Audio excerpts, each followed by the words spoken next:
Ini doa mustajab teman-teman. Yang 5 menit itu, ini Allah janjikan memberikan kepada kita seluruh hajat dunia akhirat. Bismillahirrahmanirrahim. Assalamualaikum warahmatullahi wabarakatuh.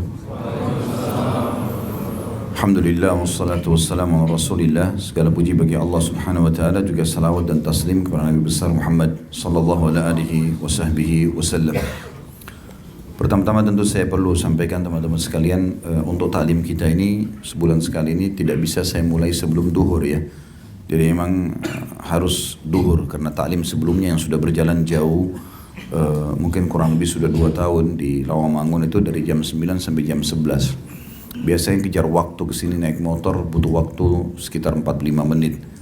Khawatir gak keburu gitu. Jadi makanya tadi disiapkan pun meja ini. Mungkin diharapkan bisa pengajian sebelum duhur, tapi memang saya mempertimbangkan tidak mungkin. Jadi duhur insya Allah sampai menjelang selesai nanti. Kita membahas lanjutan buku tentang 1000 amalan sunnah dalam sehari semalam. Dan ini sebenarnya bertujuan sekali agar seorang muslim tersibukkan dengan amal saleh. Nggak ada waktu lagi untuk negosiasi dalam maksiat, dosa, buang-buang waktu. Bagi seorang muslim, setiap detik hidupnya itu bernilai, emas. Karena memang Allah berikan kita terbatas sekali. Aktivitas kita yang sering terulang teman-teman sekalian, kayak sekarang teman-teman lagi kumpul di kantor, nanti sebentar makan siang, kembali lagi kerja, sore pulang, menghadapi suka dukanya, macet, padat, malam nanti kumpul sama keluarga, besok pagi begitu lagi. Liburan pun di weekend sama, kurang lebih. Tapi seorang muslim faham, itu semua ada akhirnya. Banyak orang sebelum kita teman-teman lebih tampan, lebih cantik, lebih kaya, lebih pintar, lebih kuat secara fisik, tapi sudah meninggal. Dan kita pun sekarang tinggal menunggu masing-masing ke liang lahat kita. Jadi jangan sampai berbangga dengan kelebihan fisik atau jabatan sehingga lalai. Enggak, seorang muslim harus jeli. Makanya kata Nabi SAW, al-mu'minu qayyisul fatin. Orang mukmin itu cerdas dan jeli. Dia harus tahu setiap detiknya akan dihisab oleh Allah Subhanahu wa taala. Di dalam hadis Nabi SAW yang sahih, tidak akan beranjak kaki seorang hamba pada hari kiamat kecuali ditanya 4 hal. Enggak ke surga, enggak ke neraka. Di antaranya waktunya, di mana dia habiskan. Dan diikutkan lagi setelahnya masa mudanya, di mana dia habiskan. Ternyata waktu sama masa muda ini sama-sama gitu kan. Tetapi waktu bicara masalah global dari masih kecil sampai dia meninggal. Kalau masa muda lebih difokuskan lagi. Energi lagi memuncak, ide-ide lagi brilian. Ya, banyak potensi-potensi yang bisa kita lakukan. Kalau orang sudah tua, jalannya jadi lamban, badannya bungkuk, mungkin matanya rabun. Tapi orang masih muda banyak sekali. Dan ini tidak boleh disia-siakan, akan dipertanggungjawabkan semua pada hari kiamat. Dalam Al-Quran Allah SWT berfirman, A'udzubillahi minasyaitonirrajim, Am hasibtum annama khalaqnakum abathan wa annakum ilayna la turja'un. Apakah kalian mengira kami menciptakan kalian sia-sia dan tidak akan kembali kepada kami? Enggak ada hisab, enggak ada pertanyaan, enggak. Allah SWT berikan kepada kita potensi-potensi ini untuk mengejar apa yang dijanjikan di akhirat. Ingat teman-teman sekalian, kita ini adalah anak-anak akhirat, bukan anak-anak dunia. Dunia ini tempat mampir. Jangan tinggal di sini gitu. Nabi Adam AS diciptakan dan seluruh keturunannya untuk jadi penghuni surga. Makanya awal setelah diciptakan Nabi Adam ditaruh di surga dulu. Ini tempatmu nanti sama anak cucumu ya. Jadi itu seperti itu, lalu diturunkan di muka bumi sebagai petugas saja, tugas menjadi pemimpin untuk seluruh makhluk di muka bumi ini, khalifah. Lalu akan kembali lagi ke sana. Orang yang cerdas dia kembali ke tempatnya. Makanya Ali bin Abi Thalib berkata radhiyallahu anhu, dunia punya anak-anak dan akhirat punya anak-anak, tapi jadikan diri kalian sebagai anak-anak akhirat. Dunia boleh dinikmati, bukan tidak boleh. Orang mukmin ahli surga itu menikmati dunia loh. Menikmati luar biasa karena kita bisa makan, kita bisa minum, kita bisa bekerja, kita bisa menikah, kita bisa punya keturunan, boleh pakai kendaraan yang bagus, boleh punya rumah yang mewah. Silakan kejar prestasi dunia, nggak ada dilarang. Yang penting satu syaratnya halal, itu saja kok yang Allah izinkan. Kalau Allah haramkan tidak boleh, sebatas itu. Bahkan lebih bagus kita punya semacam sebuah peraturan yang kita tahu, oh mana boleh, mana nggak boleh, ada halal, ada haram. Orang kafir nggak kenal masalah itu, semuanya boleh-boleh saja bagi mereka. Dan itu lebih rapi. Di Jepang sekarang teman-teman sekalian, kalau orang-orang Jepang penyembah berhala, penyembah matahari malah, mereka kalau masuk ke supermarket, kalau mereka temukan ada makanan kaleng, tulisan halal lebih dipilih daripada yang tidak. Pernah diwawancarai oleh beberapa orang muslim, kenapa? Ditanya, kenapa? Oh kalau ini pasti lebih terjamin. Mereka sendiri tahu kalau orang Islam itu punya peraturan yang baik buat mereka. Dan kita tahu teman-teman, yang halal itu semua pasti baik buat kita. Dan yang haram pasti buruk buat kita. Itu konsep dasar agama kita. Maka seorang muslim harus selalu mengetahui seluruh seluk-beluk kehidupannya ini harus bernilai bobot pahala yang dia bisa panen. Jadi salah satu tujuan kita membahas buku kita ini. Sebelumnya kita sudah membahas masalah bersiwak, membersihkan mulut, bagian daripada ibadah. Ya. Masuk dalamnya juga sebelumnya ada wudhu dan seterusnya. Dan pada siang ini insya Allah kita masuk ke masalah sunnah dalam memakai sandal dan sepatu. Saking detailnya Islam itu sampai ke masalah menggunakan alas kaki saja itu bisa dapat pahala. Dan ini tidak ada di agama lain ini. Sabda Rasulullah SAW, kata beliau, kata penulis ini, berikut menjelaskan kepada kita perihal bagaimana memakai alas kaki, baik sandal maupun sepatu menurut hukum syariat Islam, sehingga ada nilai pahalanya. Disebutkan dalam hadis riwayat Muslim nomor 2097, Nabi SAW bersabda, "Idan ta'ala ahadukum falyabda' bil yumna, wa idha khala'a falyabda' bil shimal, wal yun'ilhuma jami'an aw liyakhla'huma jami'a." Apabila salah seorang di antara kalian memakai alas kaki, sandal atau sepatu, laki-laki atau perempuan sama, maka mulailah dengan yang kanan. Adapun apabila ia hendak melepasnya, maka mulailah dengan kiri, dan pakailah kedua-duanya sekaligus atau lepaskan kedua-duanya. Jadi ada larangan kita tidak boleh pakai sendal sebelah. Ya. Misal sendal kita hilang, sepatu kita hilang, lalu kita pakai sebelahnya, itu ada larangan.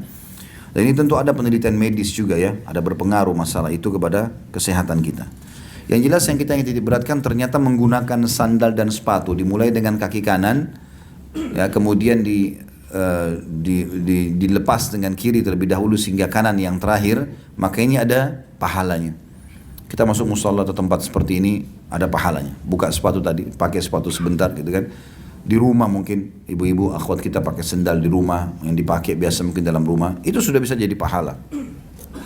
Kata beliau, sunnah-sunnah tersebut diamalkan seorang muslim berkali-kali dalam sehari semalam. Misalnya, ia memakai alas kakinya sebelum masuk atau setelah keluar dari masjid, ketika masuk dan keluar kamar mandi, ketika pergi ke tempat kerja di luar rumah, sehingga dapat dikatakan bahwa memakai alas kaki adalah rutinitas yang terjadi berkali-kali dalam keseharian seorang muslim, seperti halnya manusia lainnya. Dengan demikian, apabila memakai dan melepaskan alas kaki ini bisa diamalkan dengan niat untuk mengikuti sunnah Nabi SAW, tentu saja seorang muslim akan mendapatkan pahala yang sangat banyak. Dan dengan mempraktekkan ini, seluruh aktivitas keseharian seorang hamba akan selalu berdasarkan bimbingan sunnah. Selanjutnya adalah sunnah berpakaian. Salah satu aktivitas yang rutin dilakukan banyak orang dalam keseharian adalah melepas dan memakai pakaian, baik yang dicuci, baik untuk dicuci, dipakai tidur ataupun yang lainnya. Nah, ini ada sunnah-sunnahnya. Ya, baik itu kita pakai baju baru atau pakai baju yang sudah lama. Yang pertama adalah disunnahkan oleh Nabi SAW membaca basmalah. Basmalah diucapkan baik ketika melepas maupun memakai pakaian. Imam Nawawi rahimahullah berkata, mengucapkan bismillah adalah sangat dianjurkan dalam seluruh perbuatan. Karena ada hadis Bukhari berbunyi, kullu amrin la yubda bismillah fahuwa aqta'. Semua perkara yang tidak dimulai dengan bismillah maka dia aqta', terputus dari rahmat. Ya. Ada makna yang lain kata para ulama, aqta' ini artinya jauh dari rahmat Allah yang berarti akan dekat dengan syaitan. Ya.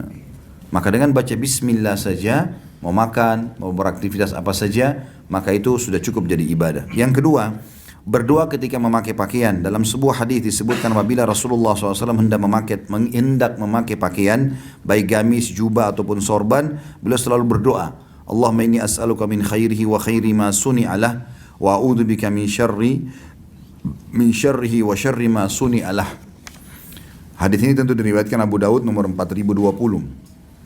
Dan Tirmidzi nomor 1768, yang artinya, ya Allah, aku memohon kepadamu untuk memperoleh kebaikan pakaian ini dan kebaikan dari tujuan pakaian ini dibuat, dan aku berlindung kepadamu dari keburukannya dan keburukan tujuan pakaian ini dibuat.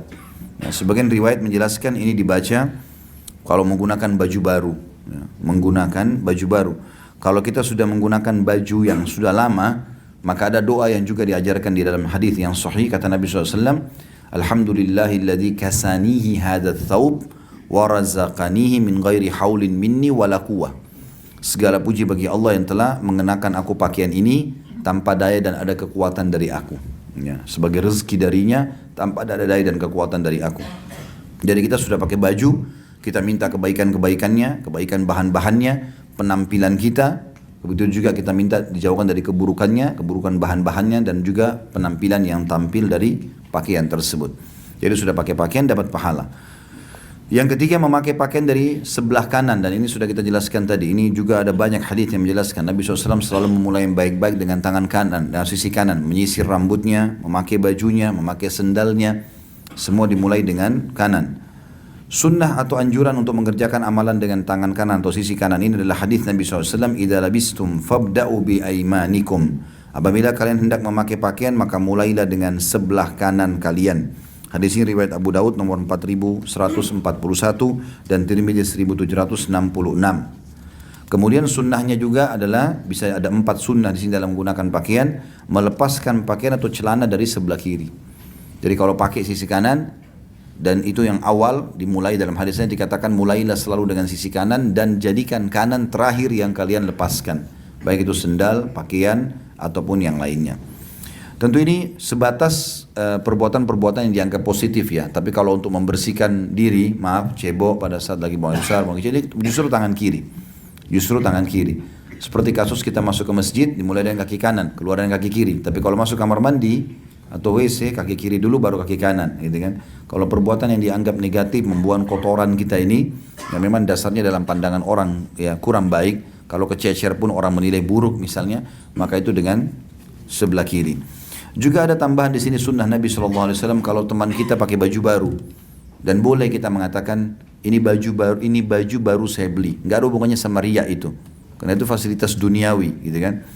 Tujuannya agar saudara kita mendoakan, dan kita sunnahnya mendoakan saudara kita yang pakai baju baru. Ada 2 riwayat. Yang pertama, tubli wa yukhlifullah. Semoga enak, nyaman kau pakai, dan semoga Allah menggantikan kalau sudah rusak. Jadi 2 potong kalimat, tubli wa yukhlifullah. Ada riwayat lain yang mengatakan kita doakan saudara kita muslim. Ini bisa suami istri saling mendoakan, orang tua dengan anak, ya teman sama teman. Di antara riwayat yang menyebutkan adalah ilbis jadidan. 3 potongan doa. Semoga kau selalu pakai baju baru. Wa ish hamidan. Semoga hidupmu selalu bahagia. Wa mut syahidan. Dan semoga pada saat kau mati, kamu mati syahid. Doa yang mulia. Gitu kan? Harusnya kita saling mengajarkan suami istri, orang tua pada anak.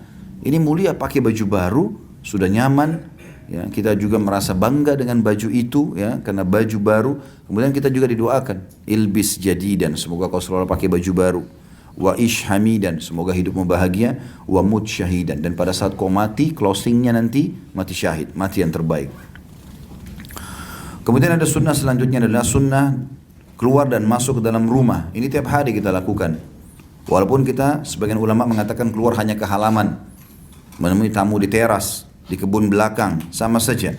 Imam Nawawi rahimahullah berkata dianjurkan membaca basmalah, memperbanyak zikir kepada Allah dan agar sering memberi salam.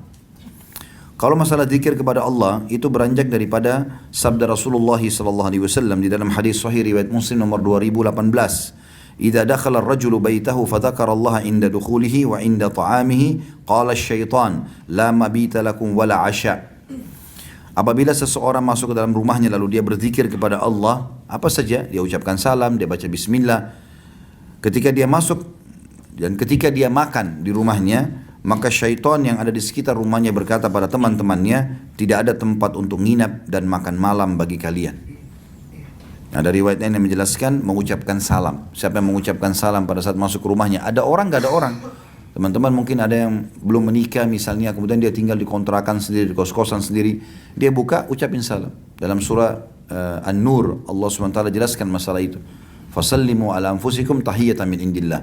Salamlah buat diri kalian sebagai kata sambutan yang baik dari Allah. Jadi salam ada orang gak ada orang kita dianjurkan tetap ucapkan. Ternyata itu sudah cukup membuat syaitan gak bisa masuk ke rumah kita. Plus lagi mereka tidak bisa mencuri makanan kita. Ya.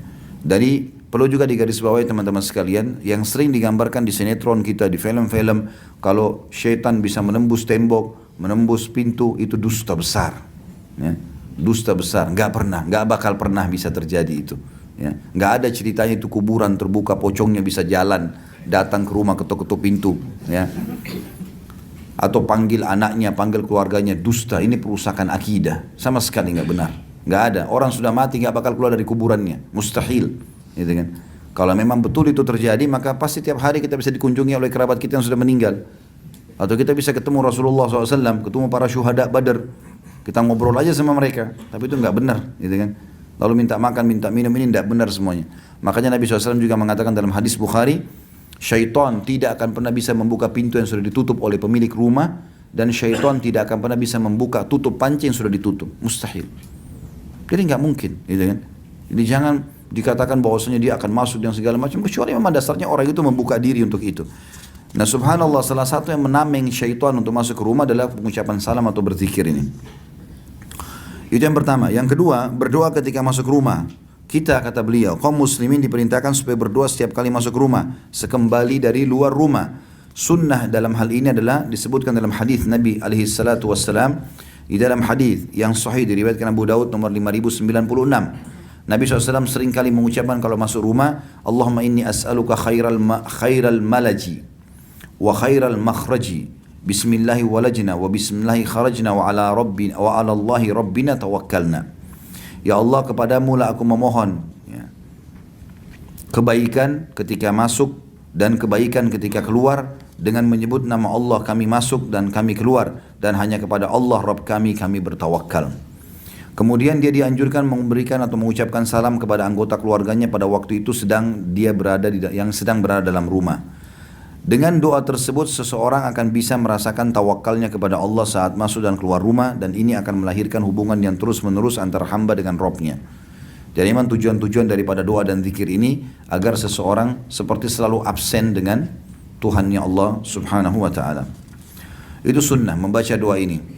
Kemudian yang ketiga, sunnahnya bersiwak sebelum menemui keluarga. Jadi kebanyakan karena yang tinggal di rumah adalah istri, anak-anak, maka dianjurkan teman-teman sekalian ya, membersihkan mulutnya. Kalau siwak mudah dikantongin, kalau tidak ada siwak pun mungkin kita bisa melakukan atau membawa air mineral, mungkin kumur-kumur, atau begitu masuk rumah, masuk ke dalam kamar mandi dulu. Ya, ini sunnah Nabi SAW. Anjuran supaya umat Islam melakukan amal ini berdasarkan sabda Nabi SAW dalam hadis riwayat Muslim nomor 253. Karena Nabi SAW idza dakhala baitahu bada'a bis-siwak. Sesungguhnya Rasulullah SAW kalau masuk ke dalam rumah beliau selalu memulai dengan siwak. Ya, jadi kalau masuk ke dalam rumah, kalau kita tidak punya siwak pun, saya bilang tadi masuk kamar mandi. Saya selalu praktikin kalau masuk ke rumah. Istri saya pun mau ngobrol sebentar atau anak-anak mau main, maka saya pamit. Sebentar dulu saya akan masuk kamar mandi. Walaupun alhamdulillah kita sudah berusaha menjaga bau badan, menjaga segala macam, tapi adabnya baik. Apalagi kalau kita bisa mandi segar, kemudian kita berkumpul sama keluarga, mereka pun nyaman dengan bau wangi yang ada, dengan bau mulut yang wangi, itu adalah sunnah Nabi alaihi salatu wassalam. Yang keempat, mengucapkan salam. Kalau tadi yang pertama adalah berzikir, tapi saya sudah singgung masalah salam. Dalilnya surah An-Nur surah nomor 24 ayat 61. Surah nomor 24 ayat 61. Allah berfirman, A'udzubillahi minasyaitonir rajim, fa idza dakhaltum buyutan fasallimu ala anfusikum tahiyatan min indillahi mubarakatan thayyibah. Apabila kalian memasuki rumah-rumah, hendaklah kalian memberi salam kepada penghuninya, yang berarti memberi salam kepada, dan juga berikanlah salam kepada diri kalian sendiri dengan salam yang penuh dengan berkah dan baik dari sisi Allah. Karena salam kan artinya assalamualaikum, keselamatan buat kalian, warahmatullah, dan tentu keselamatan ini harusnya dunia akhirat. Dan warahmatullah artinya semoga rahmat Allah, karunia terbesarnya datang kepada kalian, wabarakatuh, dan semoga selalu tercukupi dengan berkah. Jika sebelum masuk ke rumahnya, kata beliau, setiap kali selesai mengerjakan sholat fardu di masjid, seorang muslim mengamalkan sunnah-sunnah tersebut, maka dalam sehari semalam jumlah keseluruhan sunnah tersebut tidak kurang dari 20 sunnah. Ya. Andai saja dia bolak-balik ini, ucapin salam, baca doa pada saat masuk, pada saat keluar, pakai sendal, bersiwak, ini semua berarti bisa lebih dari 20 sunnah Nabi SAW yang diamalkan. Sedangkan ketika hendak keluar rumah, disunnahkan membaca doa Bismillahi tawakkaltu ala Allahi wala hawla wala quwata illa billah, dengan menyebut nama Allah, aku bertawakal kepada Allah. Ya, tawakal artinya berpasrah kepada Allah, dan tidak ada daya juga kekuatan melainkan dengan pertolongan Allah. Apabila seorang muslim membaca doa tersebut, maka akan dikatakan kepadanya oleh para malaikat, engkau telah dicukupi, engkau akan dipelihara, dan akan diberi petunjuk. Kemudian syaitan pun menjauh darinya. Hadis sahih riwayat Abu Daud nomor 5095 dan Tirmidzi 3426. Apabila dicermati, maka seorang muslim itu dalam kesehariannya berkali-kali keluar dari rumahnya, seperti keluar untuk sholat di masjid atau keluar untuk bekerja dan memenuhi kebutuhan rumah tangga serta anggota keluarganya. Maka itu hendaklah seorang muslim mengamalkan sunnah-sunnah yang diuraikan di sini setiap kali hendak keluar rumah agar ia akan mendapatkan kebaikan dan pahala yang besar. Di sini sebagai penutup dalam poin ini, faedah mengikuti sunnah keluar rumah. Beberapa faedah yang dapat dipetik dari upaya hamba dalam mengikuti sunnah Nabi SAW yang berkaitan dengan keluar rumah adalah yang pertama, semua urusan dunia akhirat hamba tersebut akan dicukupi oleh Allah. Karena kalau keluar rumah baca bismillah, tawakkaltu ala Allah, dipenuhi semua hajatnya. Yang kedua, mendapatkan perlindungan dari setiap kejahatan dan setiap yang dibenci, baik yang datang atau berasal dari jin maupun manusia. Dan yang ketiga, seorang hamba akan mendapatkan hidayah Allah atau petunjuk, dan hidayah atau petunjuk ilahi ini sendiri adalah lawan dari kesesatan. Ya, semoga Allah SWT menyelamatkan kita dari semua keburukan. Ini termasuk yang disampaikan oleh penulis di sini. Jadi ini termasuk sunnah Nabi SAW. Juga sunnah Nabi SAW yang selanjutnya adalah pergi ke masjid. Ya. Ini juga tentu saya ingin tambahkan teman-teman berhubungan dengan masalah rumah ini, baik itu kontrak, baik itu kos ataupun sudah punya rumah sendiri, usahakan jangan pernah ada hal-hal yang bisa membuat malaikat tidak masuk atau bahkan doa kita tidak mustajab. Ya, seperti adanya patung di rumah, adanya lukisan. Lukisan ini fokus kepada manusia, hewan ataupun ada orang yang menggambarkan jin, syaitan atau malaikat yang digambarkan laki-laki bersayap misalnya. Ini semua dilarang. Jadi masuk dalam larangan Nabi SAW yang berbunyi dalam hadis Bukhari, rumah yang di dalamnya ada patung, ada anjing tidak akan dimasuki oleh malaikat. Maka ini harus dijaga supaya salam kita bermanfaat, ya, doa-doa kita dalam rumah juga bermanfaat. Maka tentu saja kita harus hindari ini. Nabi SAW pernah mau masuk rumah, lalu beliau temukan ada anjing depan rumah. Lalu beliau berdiri sebentar sambil anjing tersebut diusir. Pada saat sudah pergi Nabi SAW masuk, Aisyah tanya radhiyallahu anha, ya Rasulullah, kenapa tadi anda tertahan, tidak langsung masuk? Kata Nabi SAW, tadi bersamaku Jibril dan Jibril tidak mau masuk dalam rumah karena ada anjing tersebut. Ya, berapa banyak umat Islam yang tidak faham masalah ini. Maka kalau ada lukisan berhubungan dengan misal di meja makan, lukisan buah-buahan, nggak ada masalah. Atau kita lukisan mobil, lukisan gedung-gedung, ya, atau pantai tapi tanpa ada hewan, tanpa ada manusia, ini semua tidak ada masalah. Tapi kalau sudah masuk ke masalah adanya tadi gambar-gambar ini, maka dilarang karena tidak akan masuk ke dalamnya malaikat-malaikat. Kami juga punya pengalaman dalam masalah bab ruqyah, mengobati orang-orang yang kena sihir. Subhanallah, sihir itu akan mudah cepat di ruqyah di sebuah rumah atau seseorang kalau memang dasarnya dia sendiri mau mengobati dirinya, ikhlas kepada Allah, minta pertolongan agar disembuhkan. Lalu dia harus membebaskan rumahnya dari hal-hal seperti ini. Termasuk di sini teman-teman sekalian foto. Masalah foto ini khilaf di antara ulama masalah boleh atau tidak bolehnya. Tapi kami termasuk berpegang pada pendapat yang membolehkan kalau foto. Karena Syekh Utsaimin rahimahullah berkata foto itu seperti orang yang melihat dirinya di cermin. Jadi kita pakai baju apa, warna kulit kita seperti apa, ya keluarnya seperti itu. Cuma ini pun dianjurkan untuk tidak dipajang. Karena larangan hadis yang menyebutkan tentang malaikat tidak masuk ke dalam rumah adanya gambar atau patung yang dipajang. Jadi kalau ada keperluan kita taruh di album, taruh di handphone, ya penting. Yang kita simpan di tempat-tempat yang tidak bukan untuk dipajang. Ada orang banyak masuk ke rumahnya semuanya foto. Nah ini termasuk subhanallah. Beberapa kali kasus ruqyah yang dilakukan oleh beberapa teman-teman praktisi lapangan ini, itu bermasalah rupanya. Jadi makanya sudah dengan pengalaman-pengalaman yang ada disuruh turunkan semua gambar-gambar itu, kemudian di ruqyah itu efeknya jauh lebih besar. Jauh lebih besar. Baru dibacain beberapa ayat sudah kesurupan, sudah muntah, sudah segala macam. Tadinya kalau ada gambar atau foto enggak sama sekali.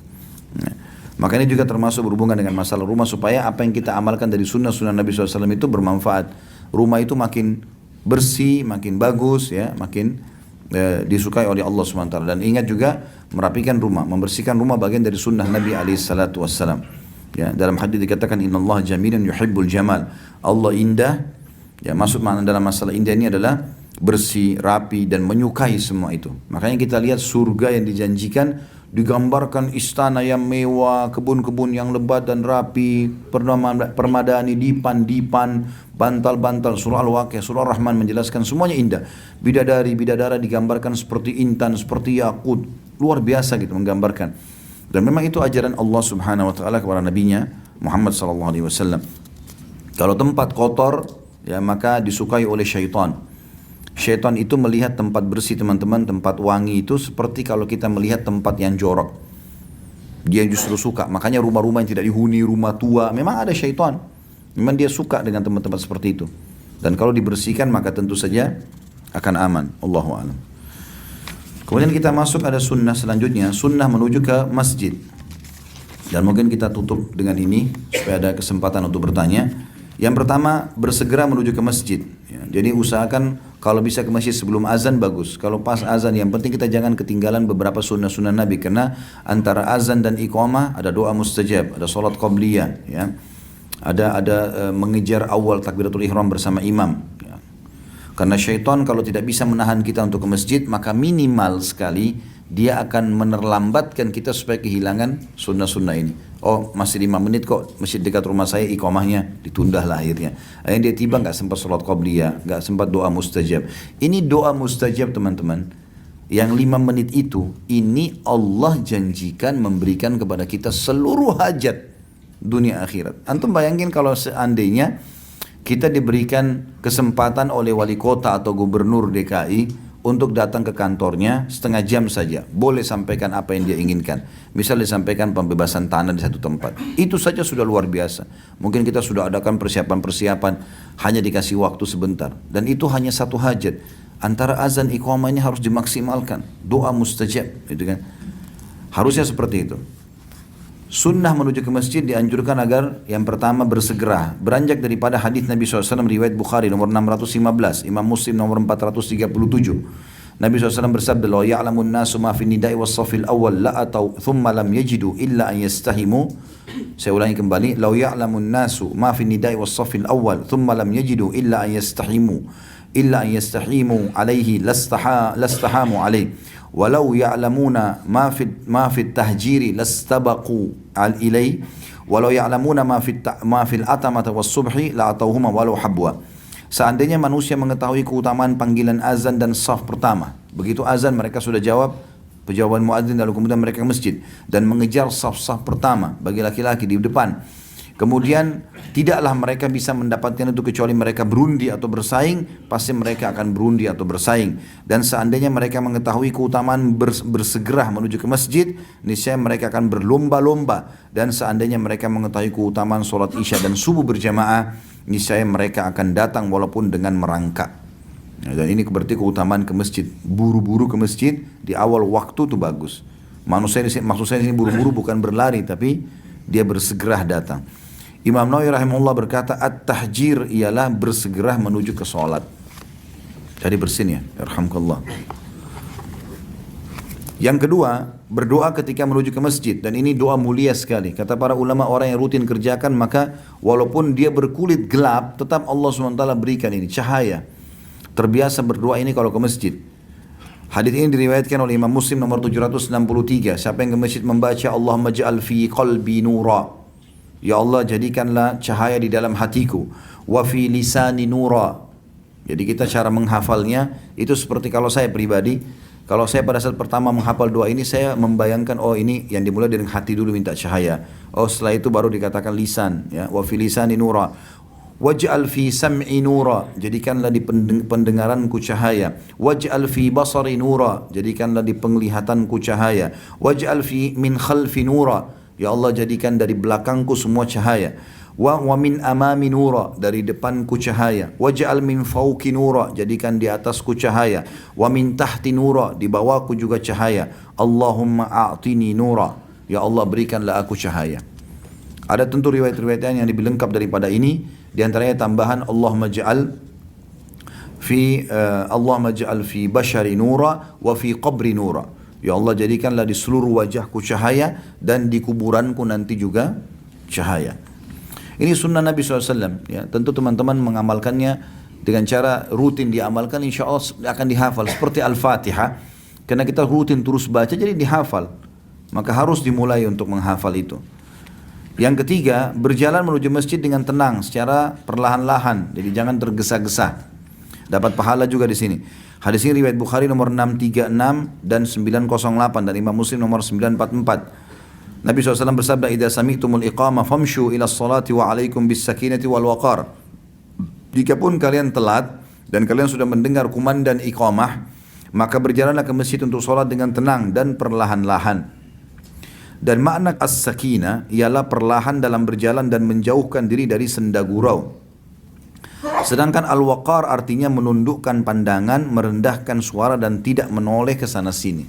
Ini termasuk adab menuju ke masjid. Yang keempat, menuju masjid dengan berjalan kaki kalau mampu, ya.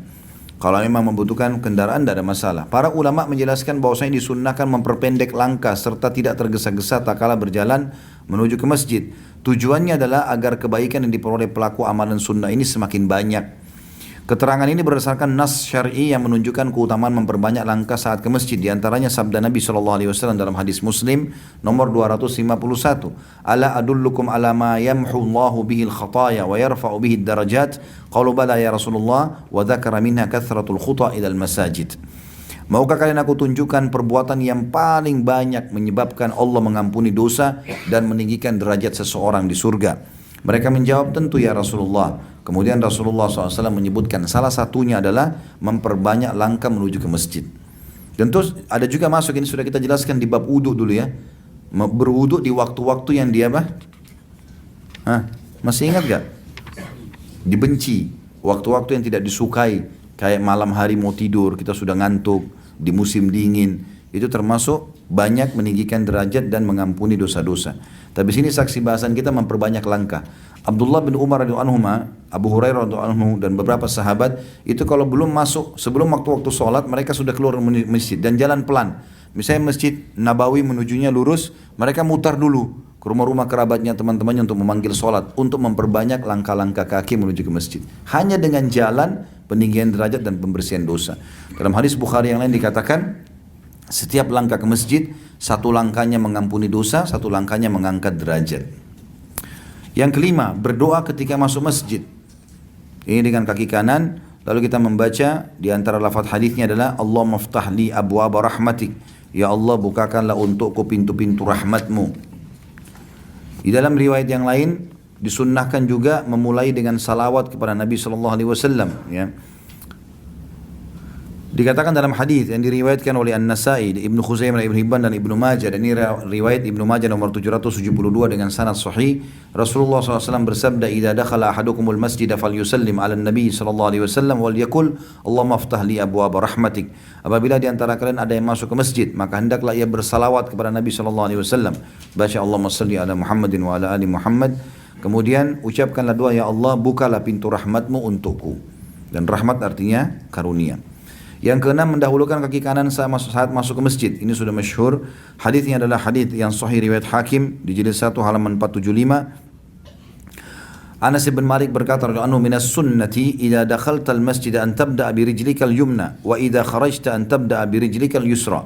Termasuk sunnah adalah engkau masuk ke masjid, dahulukan kaki kananmu, sedangkan apabila engkau keluar dari masjid, dahulukan kiri kakimu.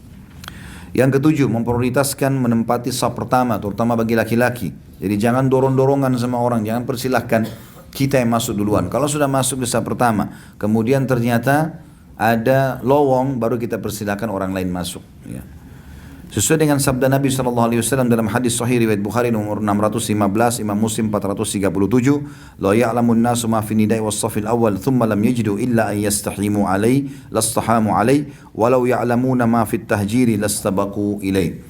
Seandainya umat manusia mengetahui keutamaan dari panggilan azan dan saf pertama, begitu azan mereka langsung sibukkan diri dengan sholat, lupain yang lainnya, dan mereka mengejar saf-saf pertama, kemudian tidaklah mereka bisa mendapatinya kecuali caranya berundi atau bersaing, pastilah mereka akan berundi atau bersaing. Dan seandainya mereka mengetahui keutamaan bersegera menuju ke masjid, niscaya mereka akan saling lomba berlomba.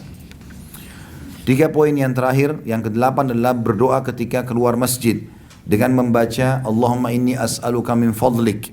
Ini doa yang terpendek, ya Allah, karuniakanlah aku dari karuniahmu, ya. Fadl ini lebih kepada rezeki, kesehatan. Dan ini hadis diriwayatkan oleh Imam Bukhari nomor 444, Imam Muslim 714. Dalam riwayat An-Nasai disebutkan agar bersalawat kepada Nabi SAW di samping membaca doa tersebut. Jadi kita mau masuk masjid, kaki kanan baca Allahumma salli ala Muhammadin wa ala ali Muhammad, Allahumma aftah li abwaaba rahmatik. Kalau keluar, Allahumma salli ala Muhammadin wa ala ali Muhammad, kemudian kita membaca Allahumma inni as'aluka min fadlik. Jadi masuk rahmatik, keluarnya fadlik. Yang kesembilan, mendahulukan kaki kiri saat keluar masjid. Tadi salah satu sunnahnya mendahulukan kaki kanan saat masuk. Ini kalau keluar kaki kiri. Ini juga sunnah sendiri, dapat pahala. Hal ini berdasarkan perkataan sahabat Anas bin Malik yang lalu tentang keutamaan mendahulukan kaki kanan ketika masuk ke dalam masjid. Saya pernah subhanallah dulu satu masjid, saya duduk di bagian belakang dekat pintu masjid masuk keluar. Saya melihat sangat sedikit orang Islam mengamalkan ini. Mereka masuk masjid keluar ya tidak dipedulikan, mau kaki kanan dulu, mau kaki kiri dulu. Maka ini perlu digarisbawahi. Hanya dengan mendahulukan kaki toh juga akan masuk, ada pahala, kenapa enggak gitu.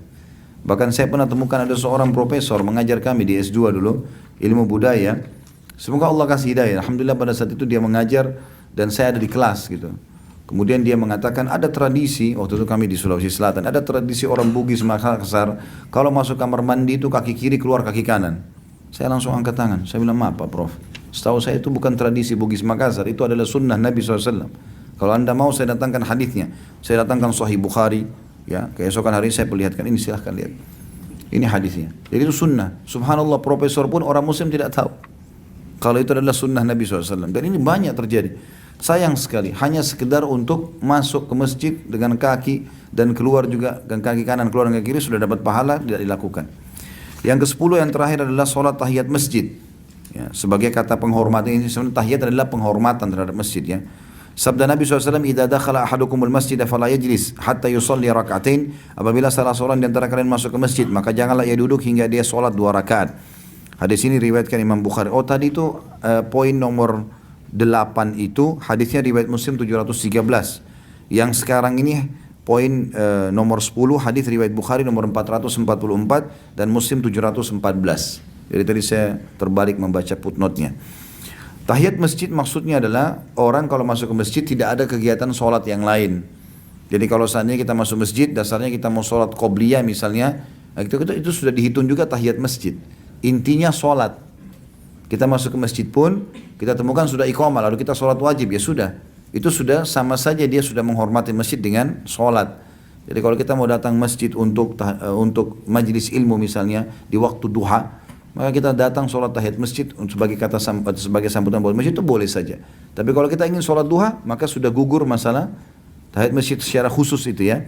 Karena semua yang penting intinya sholat pada saat masuk. Dan tidak ada lagi sholat sunnah teman-teman kalau sholat wajib diiqamahkan. Sebagaimana sabda Nabi SAW, tidak ada lagi sholat sunnah dengan iqamah sholat wajib. Bahkan kalau kita lagi sholat kita berhentiin kalau sudah iqamah, kecuali di detik-detik terakhir kita bisa menyelesaikan. Misal pas iqamah Allahu Akbar misalnya kita sudah tahiyat. Kita tahu kita akan mengejar atau mendapatkan takbiratul ihram pertama imam, gak ada masalah. Tapi kalau baru rakaat pertama, baru takbir, maka diberhentikan saja. Ya, karena Nabi SAW melarang, mengatakan tidak ada sholat sunnah dengan iqamah sholat wajib. Imam Syafi'i rahimahullah berkata, sholat tahiyat masjid disyariatkan meskipun pada waktu yang dilarang.